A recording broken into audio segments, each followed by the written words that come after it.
episode 4ရဲ့အစမှာ Sarah ကပြန်ကျင်ကြောင်းပြောနေပါတယ်ငါကြောက်ကောင်ကတစ်သားအခေါင်ကြီးထားခဲ့လို့မဖြစ်လို့ပြန်လို့မရဘူးလို့ပြန်ပြောလိုက်ပါတယ်ဘာလို့လဲဆိုတော့အဲ့အခေါင်ကအလူကက်ရဲ့နောက်ဆုံးပိုက်ဆိုင်မှုဖြစ်ပြီးဒီမှာပဲမွေးပြီးဒီမှာပဲတည်ရှင်လို့ဖြစ်ပါတယ်အဲ့အချိန်မှာပဲ Anderson ကတကားကိုဖြတ်ပြီးဘယ်ကနေဘလို့ရောက်လာမှန်းမသိပဲဘာမပြောညာမပြောနဲ့အလူကက်နဲ့ထထိုးကြပါတယ်သူတို့ကထိုးပြီးတော့လက်နက်တွေထုတ်ပြီးအတီချဖို့လုပ်နေတဲ့အချိန် Sarah က Anderson ကိုအနောက်ကနေရိုက်ဖို့လုပ်နေတော့ Anderson ရဲ့အကြီးတစ်ချက်နဲ့ပဲကြောက်တူးပါတုံသွားပါတယ်Anderson ကစာတစောင်ကိုဓာတ်နဲ့ပစ်ဆိုင်လိုက်တော့ Sarah ကသူ့ကိုပြစ်တယ်ထင်ပြီးလန့်ပြီးမေ့သွားပါတယ်ပြီးတော့ Anderson က SR ကိုယူပြီးသွားတော့ဒီကနေမြောက်ဘက်73မီတာမှာငါတို့ Vatican ရဲ့လေရင်ရှိတယ်မင်းတို့ကိုတက်ချင်စိတ်ထိန်းထားနိုင်တော့သွားတော့လို့ပြောလိုက်ပါတယ်နောက်အခန်းမှာတော့အလူကက်ကပြန်ရောက်သွားပြီး Integra ကိုနှုတ်ဆက်လိုက်ပါတယ် Integra ကဘယင်မာကြီးရောက်နေတယ်မျက်မှန်ချွတ်ထားလို့ပြောလိုက်ပါတယ်အလူကက်ကဘယင်မာကြီးစီရောက်တော့ဘယင်မာကြီးကမျက်နှာလေးသေချာပြပါအောင်လို့ပြောလိုက်ပြီးဘယင်မာကြီးကနေဘာမှမပြောင်းလဲသွားအောင်တော့အလူကက်ငါဒီလောက်ထိအသက်ကြီးသွားပြီအခုပြောဖက်နေရဲ့အဖွာကြီးဖြစ်သွားပြီလို့ပြောလိုက်ပါတယ်အလူကက်ကအရှင်မကလွန်ခဲ့တဲ့နှစ်90ရာအတိုင်းပဲအခုထိချောပါသေးရဲ့လို့ပြန်ပြောလိုက်ပါတယ်ဘယင်မကြီးကအစီရင်တင်ပြခိုင်းတော့အလူကက်ကပြောလိုက်ပါတယ်လွန်ခဲ့တဲ့55နှစ်ကယူနေတဲ့နာဇီကောင်းဆောင်ကဗန်ဖားတက်ကိုတီထောင်မှုလုပ်ခဲ့ပါတယ်အလူကက်နဲ့ဝါတာအဲ့အစီအစဉ်ကိုဖျက်ဆီးခဲ့ပါတယ်ဒါပေမဲ့သူတို့ကလမ်းမလျှော့ပဲအခုအဲ့စမ်းသပ်ချက်ကိုအောင်မြင်လို့หนีပါဖြစ်နေပါပြီပြောနေတဲ့အချိန်မှာပဲကြောင်လိုကောင်လေးတယောက်ကရောက်လာပါတယ်သူ့ကိုတနက်နဲ့ဝိုင်းချိန်လာတော့သူကသတင်းပိုးတဲ့သူပါတိုက်ခိုက်ဖို့လာတာမဟုတ်ပါဘူးလို့ပြန်ပြောလိုက်ပါတယ်အကောင်လေးက Sarah ကိုတွေ့တော့တွေ့ရတာဝမ်းသာပါရဲ့ဆိုပြီးနှုတ်ဆက်လိုက်ပါတယ်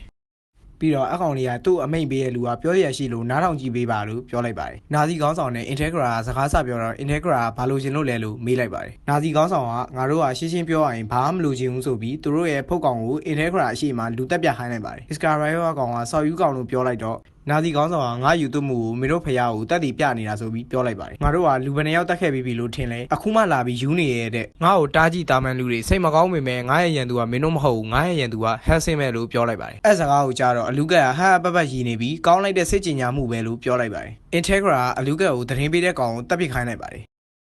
နောက်အခန်းမှာတော့နာဇီကောင်တွေကအခန်းထဲကိုရှောက်လာကြပြီးစောနာကအလူကက်တက်လိုက်တဲ့ကောင်လေးကထိုင်ပြီးစောင့်နေပါတယ်အဲ့ကောင်လေးကခေါင်းဆောင်ကိုစောင့်ရတာကြာလို့ဝေးလေးနည်းနည်းချလိုက်ပါလားလို့ပြောလိုက်ပါတယ်ခေါင်းဆောင်ကလည်းရဲပြီးအဲ့ဒါမဖြစ်နိုင်ဘူးလို့ပြောလိုက်ပါတယ်လက်ထောက်ထောက်ကသတင်းပေးကောင်လေးကိုဂုတ်ကနေဆွဲပြီးမလေးမစားထပ်မလုပ်နဲ့လို့သတိပေးလိုက်တော့ခေါင်းဆောင်ကရတယ်သူကမရှင်လုပ်ထားတာလို့ပြောလိုက်ပါတယ်နာဇီတွေကလည်းသူတို့ရဲ့လေသိမ်းမောကြီးနဲ့စပြီးထွက်ခွာနေပါပြီ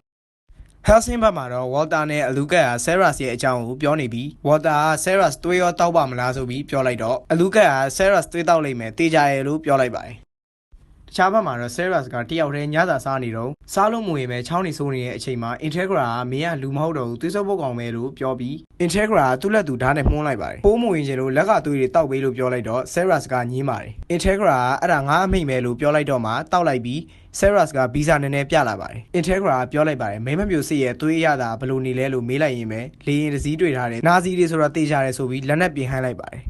ချားခန်းမှာတော့ကောင်မလေးတယောက်ကတင်မောပေါ်မှာ36နာရီနဲ့15မိနစ်လိုသေးတယ်ဆိုပြီးမစောင့်နိုင်တော့ဘူးလို့ပြောရင်းပဲ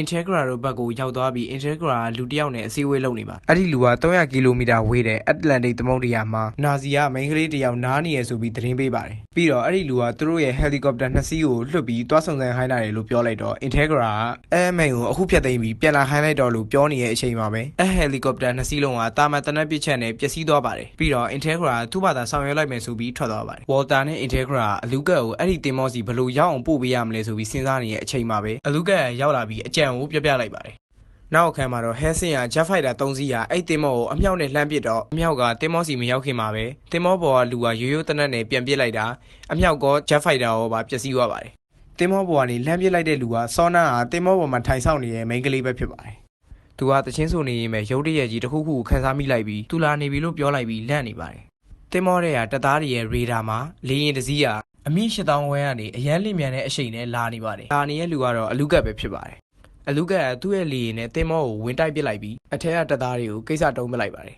အသက်ရှင်နေသေးတဲ့တပ်သားတွေကအလူကက်ကိုတနတ်တွေနဲ့ရောဒုံးကြီးတွေနဲ့ရောလှမ်းပစ်ကြတာတော့အလူကက်ကဘာမှမဖြစ်ပဲလက်တွေအများကြီးထွက်လာပြီးဖောင်အသက်ကြီးနဲ့အကုန်လုံးကိုကိစ္စတုံးမိလိုက်ပါတယ်ဟိုမိန်းကလေးပုံနေတဲ့နေရာကိုအလူကက်ကရောက်လာပြီးဟိုမိန်းကလေးကအလူကက်ကိုတွေ့တော့လန့်သွားပြီးတနတ်နဲ့ဇက်တိုက်ပစ်ပါတယ်အလူကက်ကသူ့ကိုစွမ်းအားနဲ့ချုပ်ပစ်လိုက်ပြီးမျက်နှာတက်ကိုထိုးလိုက်ပါတယ်ပြီးတော့သူ့ကိုလက်တွေအများကြီးနဲ့ချုပ်ထားပြီးလက်ဘင်းကိုကိုက်လိုက်ပြီးကိစ္စအပြီးပိုင်းတုံးမိလိုက်ပါတယ